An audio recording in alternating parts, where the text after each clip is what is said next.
ಇವತ್ತೇನಾದ್ರೂ ಈ ಸ್ವೀಟ್ಸ್ ಎಲ್ಲ ಇಷ್ಟೊಂದು ಟೇಸ್ಟಿ ಆಗಿದೆ ಅಂದ್ರೆ ಅದಕ್ಕೆ ನಾನೇ ಕಾರಣ ಅಲ್ವಾ ಅತ್ತೆ? ಪ್ರೀತಿಯಿಂದ ಅಡ್ಗೆ ಮಾಡಿದ್ದೀನಿ. ಸುಶ್, ನೀನು ಊಟ ಮಾಡು. ಏನಂತ ಕರೆದೆ? ಊಟ ಮಾಡು ಸುಶ್ ಅಂದೆ.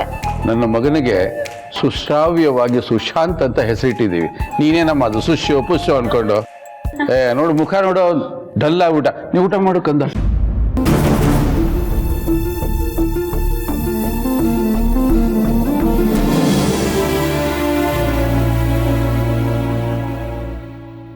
ಅಮ್ಮ ನೀನು ಕುತ್ಕೋ, ಒಟ್ಟಿಗೆ ಊಟ ಮಾಡೋಣ. ಅಯ್ಯೋ ಬೇಡ ಕಣೆ, ನಾನು ಆಮೇಲೆ ಮಾಡ್ತೀನಿ, ನೀನ್ ಮಾಡು. ಅಮ್ಮ ಬೇಡ, ಒಟ್ಟಿಗೆ ಊಟ ಮಾಡೋಣ, ನಾನೇ ಬಡಿಸ್ತೀನಿ. ನಾನು ಕೊಟ್ಟಿದ್ದ ಪಲಾವ್ನ ರಾಜ್ ತಿಂದಿರ್ತಾರ? ತಂಗಳ ಪಲಾವ್ನ ಅವ್ರು ಯಾಕೆ ತಿಂತಾರೆ?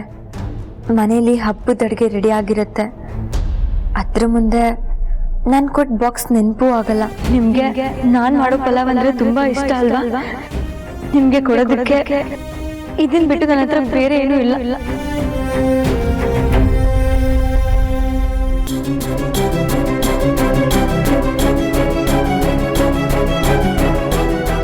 ಕಂದ, ಏನಾಯ್ತಪ್ಪ? ಯಾಕೊಂಥರ ಇದೆಯಾ?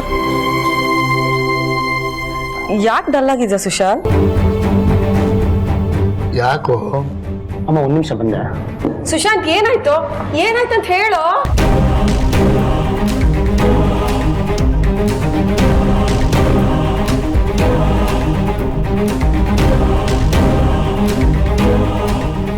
ಇದೇನ್ ಸುಶಾಂತ್? ಇದರಲ್ಲಿ ಪಲಾವ್ ಇದೆ. ಪಲಾವ? ಯಾರು ಕೊಟ್ಟಿದ್ದು? ನನಗಿಷ್ಟ ಅಂತ ಇಷ್ಟು ದಿನ ಉಳ್ಕೊಂಡಿದ್ನಲ್ಲ, ಆ ಮನೆಯವ್ರು ಕೊಟ್ಟರು. ಅಲ್ಲ ಸುಶಾಂತ್, ನಿನ್ಗೋಸ್ಕರ ಇಷ್ಟೊಂದು ಬಿಸಿ ಬಿಸಿ ಅಡಿಗೆ ಮಾಡಿರ್ಬೇಕಾದ್ರೆ ಆ ಆರೋಗ್ಯರ ಪಲಾವ್ ತಿನ್ಬೇಕಾ ನೀನು?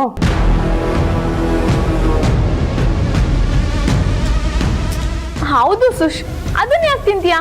ಈ ಅಡ್ಗೆ ತಿನ್ನು. ಇದು ಆರೋಗ್ಯ ಇರ್ಬೋದು, ಆದ್ರೆ ಖಂಡಿತ ರುಚಿಯಾಗಿರುತ್ತೆ.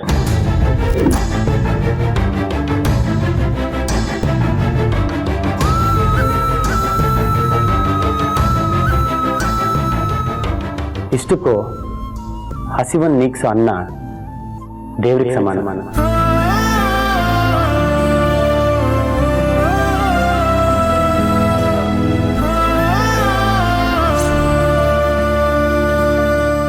ಇಷ್ಟು ದಿನ ಒಂದೊತ್ತು ಊಟಕ್ಕೂ ಕಷ್ಟಪಡೋನ್ನ ತುಂಬ ಹತ್ತಿರದಿಂದ ನೋಡಿದ್ದೀನಕ್ಕ. ಒಂದೊಂದು ಅಗ್ಲಿನ ಬೆಲೆನೂ ಈಗ ನನಗೆ ಗೊತ್ತಾಗಿದೆ.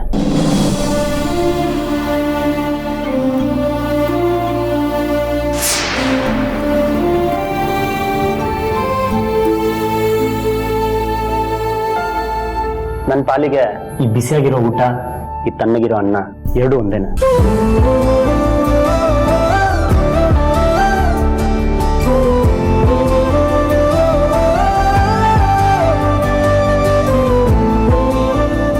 ಆಹಾ, ಎಂತ ಮಾತು ಹೇಳ್ಬೇಕಂದ. ಅನ್ನ ದೇವರಿಗಿಂತ ಇನ್ನೊಂದು ದೇವರುಂಟೆ ಅಂತ ಹಿರಿಯರು ಸುಮ್ಮನೆ ಹೇಳಿರ್ತಾರ?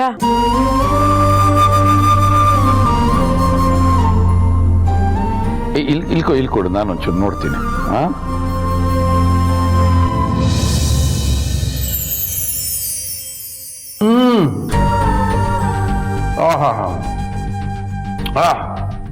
ಯಾವ ಅಮೃತ ಹಸ್ತದಿಂದ ಮಾಡಿದ್ದಪ್ಪ, ಏನ್ ರುಚಿಯಾಗಿದೆ. ಅಮ್ಮ ನೀನು ತಿನ್ನು, ತುಂಬಾ ಟೇಸ್ಟಿ ಆಗಿದೆ. ವಾಟ್? ಯಾರ್ದು ಮನೆ ತಂಗ್ಲನ್ನ ನಾನ್ ತಿನ್ನದ? ಪ್ಲೀಸ್ ಜಸ್ಟ್ ಟೇಕ್ ಇಟ್ ಅವೇ. ಹೇಳ್ಬಾರ್ದು.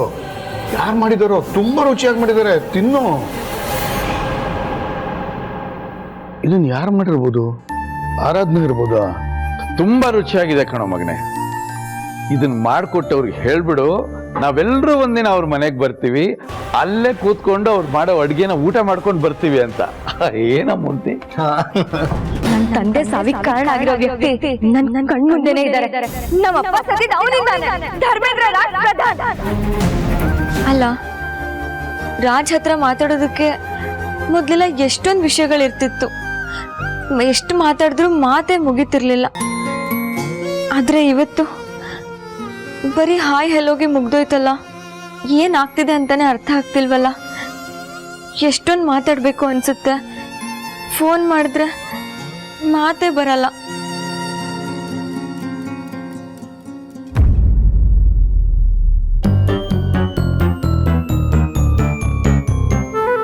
ಕೇಳಿದ್ರೆ ರಾಜನ್ ಮಿಸ್ ಮಾಡ್ಕೊಳಲ್ಲ ಅಂತಾರೆ. ಅವನ ಬಗ್ಗೆನೇ ಯೋಚನೆ ಮಾಡ್ತಾ ನಿಂತಿದ್ದಾರೆ. ರಾಜ್ನ ನೀವೆಷ್ಟು ಇಷ್ಟಪಡ್ತೀರಾ ಅಂತ ನಿಮಗೆ ಗೊತ್ತಿಲ್ಲ ಸಿಸ್ಟರ್. ಅದಕ್ಕೆ ಈಗ ಆಗ್ತಿದೆ. ಏನ್ ಸಿಸ್ಟರ್ ಮಿಸ್ಸಿಂಗಾ? ಏನ್ ಮಿಸ್ಸಿಂಗು? ರಾಜ್ನ ಮಿಸ್ ಮಾಡ್ಕೋತಾ ಇದ್ದೀರಾ? ಈ ಪ್ರಶ್ನೆ ಕೇಳೋದೇ ವೇಸ್ಟ್. ಮಿಸ್ ಮಾಡ್ಕೋತಾ ಇದ್ರು ನೀವು ಒಪ್ಕೊಳ್ಳಲ್ಲ. ನಿಮ್ಮ ನೋಡಿದ್ರೆ ನನಗೆಲ್ಲ ಅರ್ಥ ಆಗುವಾಗ ಈ ಪ್ರಶ್ನೆ ಕೇಳಿ ಯಾಕೆ ಸುಮ್ಮನೆ ನಿಮ್ ತಲೆ ತಿನ್ಲಿ? ನಿಮ್ಗೇನ್ ಅರ್ಥ ಆಗುತ್ತೆ ನನ್ನ ನೋಡಿದ್ರೆ? ಅದು ನೀವು ಮತ್ತೆ ರಾಜ್.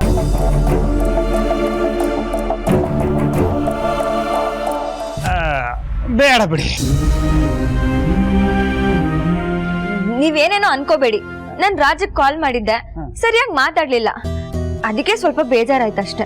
ಅಲ್ಲ, ನೀವಾದ್ರೂ ದಬಾಯಿಸಿ ಮಾತಾಡ್ಬೇಕು ತಾನೆ. ಅವ್ರಿಗೆ ಮಾತಾಡೋದಕ್ಕೆ ಇಂಟ್ರೆಸ್ಟ್ ಇಲ್ಲ ಅಂದ್ಮೇಲೆ ನಾನೇನ್ ಮಾತಾಡ್ಲಿ?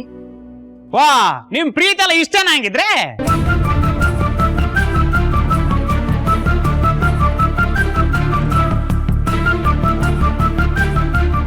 ಅಂದ್ರೆ ನಿಮ್ಮಿಬ್ಬರಿಗೂ ನಿಮ್ ಫ್ರೆಂಡ್ಶಿಪ್ ಬಗ್ಗೆ ಇರೋ ಪ್ರೀತಿ ಇಷ್ಟೇನಾ ಅಂತ ಕೇಳಿದೆ. ನೀವು ಹೀಗಿರ್ಬೇಡಿ ಸಿಸ್ಟರ್, ನನ್ನ ಕೈಲಿ ನೋಡ್ಲಿಕ್ಕಾಗಲ್ಲ. ಈಗೇನು ರಾಜ್ ನಿಮ್ ಜೊತೆ ಯಾಕೆ ಸರಿಯಾಗಿ ಮಾತಾಡ್ಲಿಲ್ಲ ಅನ್ನೋದೇ ಚಿಂತೆ ಅಲ್ವಾ? ಅಲ್ಲ, ತುಂಬಾ ದಿನ ಆದ್ಮೇಲೆ ಮನೆಗೆ ಹೋಗಿದ್ದಾರೆ. ಮನೆಯವ್ರ ಜೊತೆ ಮಾತಾಡ್ತಾ ಬಿಸಿ ಇರ್ತಾರೆ. ಅದೇನೇ ಇರ್ಲಿ, ನಾನ್ ದಬಾಯಿಸ್ ಕೇಳ್ತೀನಿ, ಯಾಕೆ ನೀನ್ ಆರಾಧನವ್ರ ಜೊತೆ ಸರಿಯಾಗಿ ಮಾತಾಡಿಲ್ಲ ಅಂತ. ನೀವು ಫೋನ್ ಮಾಡಿದ್ರು ಅಷ್ಟೇ, ಅವರು ಮಾತಾಡಲ್ಲ. ಅವ್ರಿಗೀಗ ನಾವ್ ಯಾರು ಬೇಡ. ಸುಮ್ನೆ ನೀವು ಫೋನ್ ಮಾಡೋದಕ್ಕೆ ಹೋಗ್ಬೇಡಿ. ಇರ್ರಿ, ಒಂದ್ ಕಾಲ್ ತಾನೆ ಮಾಡಿ ನೋಡೋಣ ಏನಂತಾನೋ.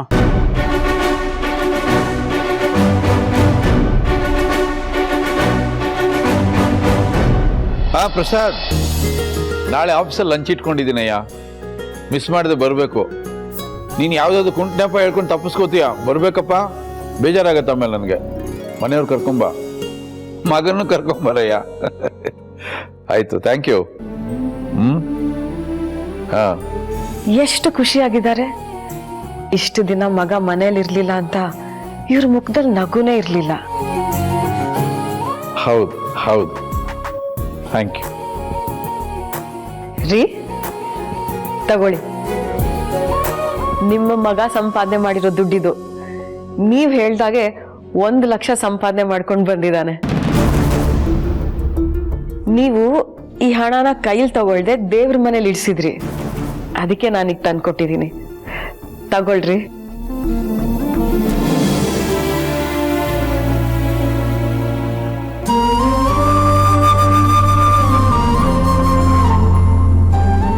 ರೀ, ನನ್ಗಿವತ್ತು ಸಿಕ್ಕಾಪಟ್ಟೆ ಹೆಮ್ಮೆ ಆಗ್ತಾ ಇದೆ. ನೀವೇನ್ ಹೇಳಿದ್ರಿ? ನಮ್ಮ ಮಗನ್ಗೆ ಜವಾಬ್ದಾರಿ ಇಲ್ಲ ಅಂತ ಹೇಳಿದ್ರಿ. ಆದ್ರೆ ಈಗ ನೋಡಿ, ಇವತ್ತು ನಿಮ್ಮ ಕೈಯಲ್ಲಿ ನಮ್ಮ ಮಗ ಸಂಪಾದನೆ ಮಾಡಿರೋ ಹಣ ಇದೆ. ನೂಲಿನಂತೆ ಸೀರೆ, ತಂದೆಯಂತೆ ಮಗ. ಅವನು ಯಾರ ಮಗ? ಧರ್ಮೇಂದ್ರ ಪ್ರಧಾನ್ ಮಗ. ನಾನೇ ಅವನನ್ನು ತಪ್ಪಾಗಿ ತಿಳ್ಕೊಂಡಿದ್ದೆ ಸಾವಿತ್ರಿ. ಆದ್ರೆ ಇವತ್ತು ನನ್ನ ಮಗ ಸುಶಾಂತ್ ತನ್ನ ಸಾಮರ್ಥ್ಯ ಎಂಥದ್ದು ಅನ್ನೋದನ್ನ ಪ್ರೂವ್ ಮಾಡ್ಬಿಟ್ಟ.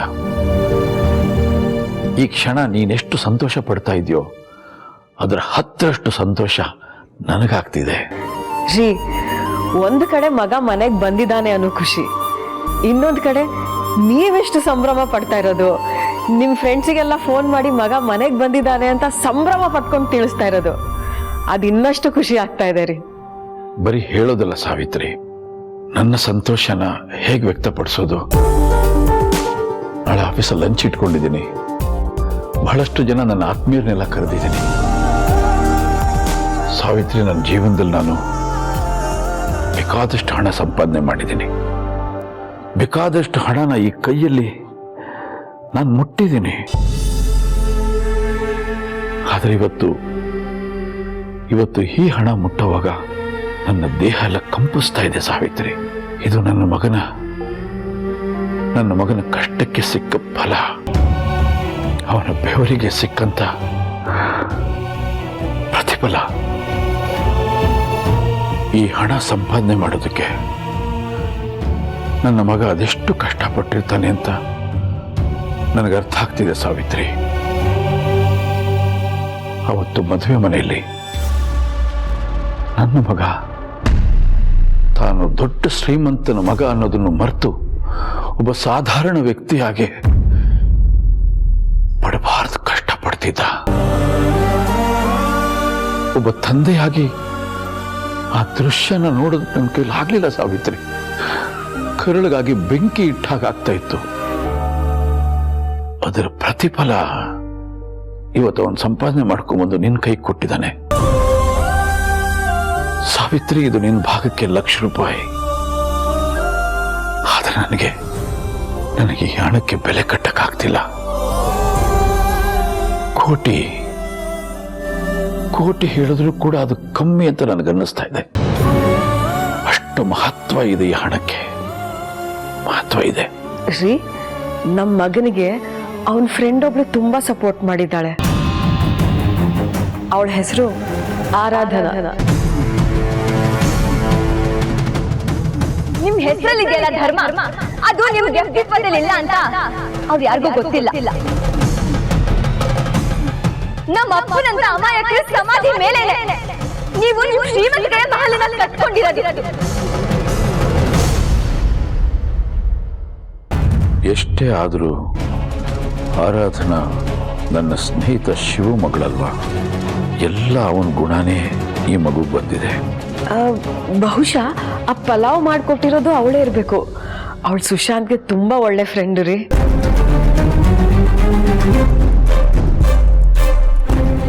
ಸ್ನೇಹ, ಋಣಾನುಬಂಧ ಹೇಗಿದೆ ನೋಡು.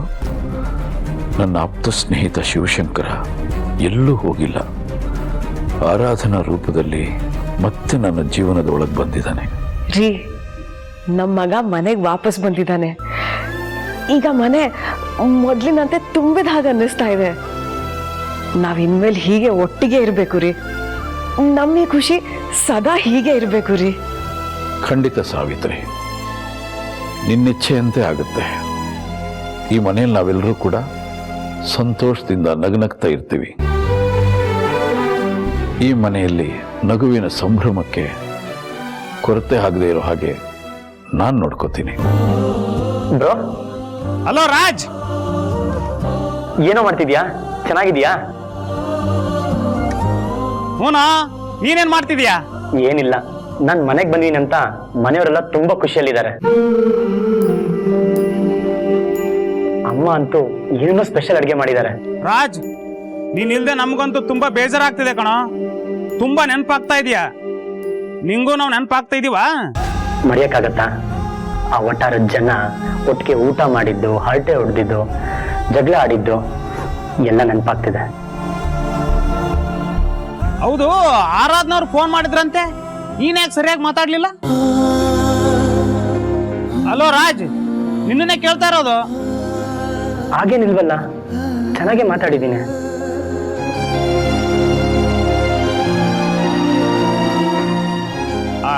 ನೀನ್ ಸರಿಯಾಗಿ ಮಾತಾಡಿಲ್ಲ ಅಂತ ನಂಗೆ ಕಂಪ್ಲೇಂಟ್ ಬಂತಪ್ಪ. ಅವ್ರಿಗಾಗನ್ಸಿದ್ರೆ ನಾನೇನು ಮಾಡಕ್ಕಾಗಲ್ಲ. ಸರಿ ಕಣೋ, ನಾನು ನಿಂಗೆ ಆಮೇಲೆ ಫೋನ್ ಮಾಡ್ತೀನಿ.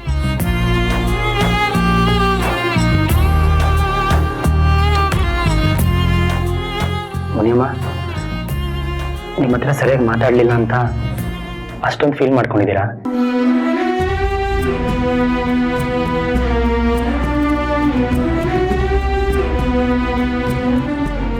ಆರಾಧನಾ ಸಿಸ್ಟರ್, ಏನಾಯ್ತು? ಇನ್ನು ಏನಾಗ್ಬೇಕು? ಹೇಗ್ ಸುಳ್ಳು ಹೇಳಿದ್ರು ನೋಡಿದ್ರ? ನನ್ನ ಹತ್ರ ಏನು ಮಾತಾಡಿಲ್ಲ, ಬರೀ ಹಲೋ ಹೂ ಅಂತ ದಾಕ್ಷಿಣ್ಯಕ್ಕೆ 2 ಶಬ್ದ ಮಾತಾಡಿದಾರೆ ಅಷ್ಟೇ. ಆದ್ರೆ ಹೇಳೋದ್ ಮಾತ್ರ ಚೆನ್ನಾಗಿ ಮಾತಾಡಿದ್ದೀನಿ ಅಂತ. ಅಲ್ಲ, ನೀವು ಬೇಜಾರ್ ಮಾಡ್ಕೋಬೇಡಿ ಸಿಸ್ಟರ್. ಬೇಜಾರ್ ಮಾಡ್ಕೊಳ್ದೆ ಹೇಗಿರ್ಲಿ, ನಿಮ್ ಜೊತೆ ಮಾತ್ರ ಯಾವಾಗ್ಲೂ ಮಾತಾಡೋದ್ರ ಖುಷಿಯಾಗೆ ಮಾತಾಡಿದ್ರು. ಆದ್ರೆ ನಾನೇನ್ ತಪ್ಪು ಮಾಡಿದೀನಿ? ನನ್ನ ಹತ್ರ ಯಾಕೆ ಅವ್ರು ನಾರ್ಮಲ್ ಆಗಿ ಮಾತಾಡ್ತಿಲ್ಲ? ನನಗೆ ಅರ್ಥನೇ ಆಗ್ತಿಲ್ಲ. ರೀ, ರಾಜು ನಿಮ್ಮ ಹತ್ರ ಯಾಕೆ ನಾರ್ಮಲ್ ಆಗಿ ಮಾತಾಡಕ್ ಆಗ್ತಿಲ್ಲ ಅಂತ ನಿಮ್ಗೆ ಅರ್ಥ ಆಗ್ತಿಲ್ವಾ? ಯಾಕಂದ್ರೆ ರಾಜ್ಗೆ ನೀವು ಅಂದ್ರೆ ತುಂಬಾ ಸ್ಪೆಷಲ್. ನಿಮ್ಮನ್ನ ಅವನು ತುಂಬಾ ಮಿಸ್ ಮಾಡ್ಕೋತಾ ಇದ್ದಾನೆ. ಅದಕ್ಕೆ ನೀವು ಫೋನ್ ಮಾಡಿದ ತಕ್ಷಣ ಮಾತೇ ಬರಲಿಲ್ಲ ಅವನು.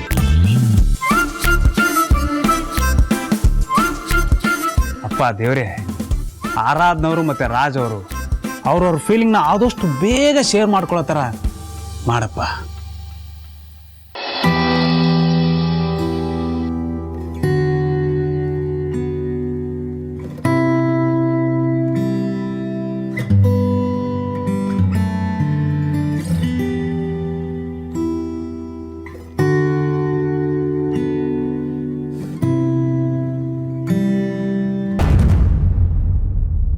ಯಾಕೆ ಹೀಗಾಗ್ತಿದೆ? ಏನು ಬೇಡ ಅನಿಸ್ತಿದೆ. ಈ ಗಿಟಾರ್ ಜೊತೆನೆ ಇಡೀ ದಿನ ಕಳೀತಿದ್ದೆ. ಆದರೆ ಇವತ್ತು ಈ ಸ್ಟ್ರಿಂಗಿಂದ ಬರ್ತಾ ಇರೋ ಸ್ವರನೂ ಸ್ವೀಟ್ ಅನಿಸ್ತಿಲ್ಲ. ಇದನ್ನೆಲ್ಲ ಬೇಡ ಅಂತಾನೆ ಡಿಸೈಡ್ ಆಗಿ ದೂರ ಬಂದಿದ್ದೀನಿ. ಅಂದಮೇಲೆ ಮತ್ತೆ ಕಾಲ್ ಮಾಡಿ ಏನಂತ ಮಾತಾಡಲಿ?